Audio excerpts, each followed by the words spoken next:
திரைப்படத்துறையினர் கலைஞர் நூற்றாண்டு விழா அது நடத்துவதற்கு நிர்பந்திக்கப்பட்டிருக்கிறார்கள். எல்லாரும் போய் அதுல கலந்துகிட்டாங்க. ஏன்னா இப்ப திரைப்படத்துறையில் இருக்கிறவங்க இந்த ஆளுங்கட்சியை மீறி ஒண்ணுமே பண்ண முடியாதுங்க. தியேட்டருக்கு கிடைக்காது, படம் தயாரிக்க முடியாது. அந்த சூழல் திரைப்படத்துறையையும் ஊடகங்களையும் தங்களுடைய கட்டுப்பாட்டிலே இன்றைக்கு திராவிட முன்னேற்ற கழக அரசு வச்சிருக்கு. இவங்க எல்லாம் ஏன் திரைப்பட தொழிலாளர் சங்கத்துக்கும் சரி, தென்னிந்திய திரைப்பட நடிகர் சங்கத்துக்கும் சரி மிகப்பெரிய சேவையை செய்தவர் விஜயகாந்த். அந்த விஜயகாந்த் இறந்த போது இவெல்லாம் வெளிநாட்டில் இருந்தாங்க.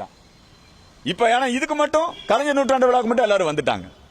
ஆகவே இது இந்த அரசாங்கத்தினுடைய நிர்பந்தத்தினால இந்த விழா, அந்த விழாக்கு மக்கள் ஆதரவும் இல்ல. நீங்க பாத்தீங்க, அதுல ரஜினிகாந்த் போன்றவர்கள் பங்கெடுத்துக் கொண்டிருக்கிறார்கள்.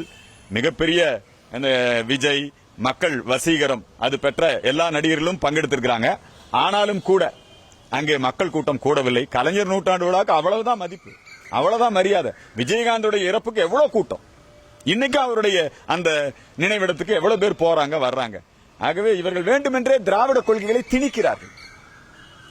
இது ரொம்ப தவறு. அதே மாதிரி முதலீட்டாளர்கள் மாநாடு, மத்திய அரசாங்கம் பின்பற்றுகின்ற அந்த கொள்கையின் காரணமாக இந்தியாவிலே உள்கட்டமைப்பு வசதிகள் மிக சிறப்பாக இருக்கின்ற அந்த காரணத்தினால நரேந்திர மோடி உலகம் முழுக்க சுற்றுப்பயணம் செய்த காரணத்தினால்தான் இன்னைக்கு இந்த முதலீட்டாளர்கள் இத்தனை பேர் இந்தியாவை நம்பி வந்திருக்கிறான், தமிழ்நாட்டை நம்பி வந்திருக்கிறான்.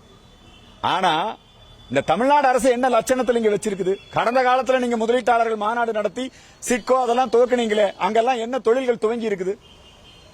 இன்னும் அங்கெல்லாம் ஒரு தொழில் கூட துவங்கல. இவங்க உலக முதலீடு அப்படின்னு சொல்லி சொன்னது லூலு மார்ட் தான் கொண்டு வந்தாங்க. துபாய்க்கு போய் 5000 கோடி ரூபாய்.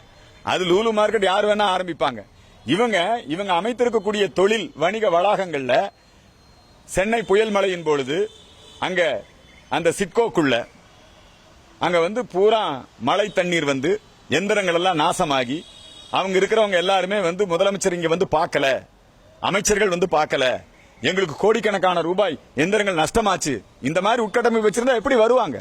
இது நரேந்திர மோடியை நம்பி, மத்திய அரசாங்கத்தை நம்பித்தான் இவ்வளவு பெரிய முதலீடுகள் இப்பொழுது ஈர்க்கப்பட்டிருக்கிறது. இந்த அரசாங்கம் தொழில் முதலீட்டாளர்களுக்கு ஆதரவாக கிடையாது என்பதை இந்த நேரத்தில் தெரிவித்துக் கொள்ளுங்க. நடத்தக்கூடிய குடும்பம் நடத்தக்கூடிய அவங்க செய்யக்கூடிய வேலைகள் அதெல்லாம் லாபத்தில் இயங்குது. ஆனா உலக வங்கி கிட்ட இருந்தும் மத்திய அரசு கிட்ட இருந்தும் வாங்கி அந்த நிதியில இவங்க செய்யக்கூடிய அரசு வேலை, மக்களுக்கான சேவை அதெல்லாமே நஷ்டத்தில் இருக்கு. இதுக்கெல்லாம் நிதி இல்லங்கிறீங்க. ஆனா கருணாநிதிக்கு செலவைக்கிறதுக்கு, பேனா செலவைக்கிறதுக்கு, ஆடம்பரமாக நூற்றாண்டு விழா நடத்துவதற்கு சேலத்துல மாநாடு, உதயநிதிக்கு பட்டம் சூட்டுவதற்காக, இளவரசருக்கு பட்டம் சூட்டுவதற்காக அந்த மாநாடு வேற தள்ளி தள்ளி வச்சுக்கிட்டே இருக்கிறாங்க. அவரை துணை முதலமைச்சரா அறிவிக்கணுமா வேண்டாமா, அடுத்த வாரிசு அவருதான். எவ்வளவு நாளுங்க, எத்தனை ராட்சத பேனர்கள், எவ்வளவு பெரிய இடத்தை ஆக்கிரமித்து அவர்கள் பெரிய டென்ட் போட்டு, எவ்வளவு ஒளிர் விளக்குகள் ரோட்ல 2 சைடும், மிகப்பெரிய ஆடம்பரமாக மாநாடு நடத்துவதற்கு உனக்கு நிதி இருக்கு. ஆனா மக்களுக்கு நிவாரணம் கொடுக்கறதுக்கு நிதி இல்லை. ஆகவே இந்த அரசாங்கம் பதவி விலக வேண்டும். ஆளத் தெரியாத அரசாங்கமே. ஒரு காலத்துல கருணாநிதி அவர்கள் போஸ்டர் அடித்து ஒட்டினார். ஒரு ரயில் விபத்துல மக்கள் இறந்து விட்டார்கள். அரியலூர் அழகேசா நீ ஆண்டது போதாதா? அழகேசன் என்பவர் ரயில்வே மந்திரியா இருந்தார். மக்கள் மாண்டது போதாதா? இப்ப நாங்க கேட்கிறோம், முத்துவேல் கருணாநிதி ஸ்டாலின் அவர்களே, முதலமைச்சரே, திராவிட மாடல் ஆட்சியே, நீங்கள் ஆண்டது போதாதா? மழை வெள்ளத்திலே மக்கள் மாண்டது போதாதா? உரிய முன்னெச்சரிக்கை நடவடிக்கை எடுத்து ஏன் இந்த மக்களை காக்க தவறிவிட்டீர்கள்?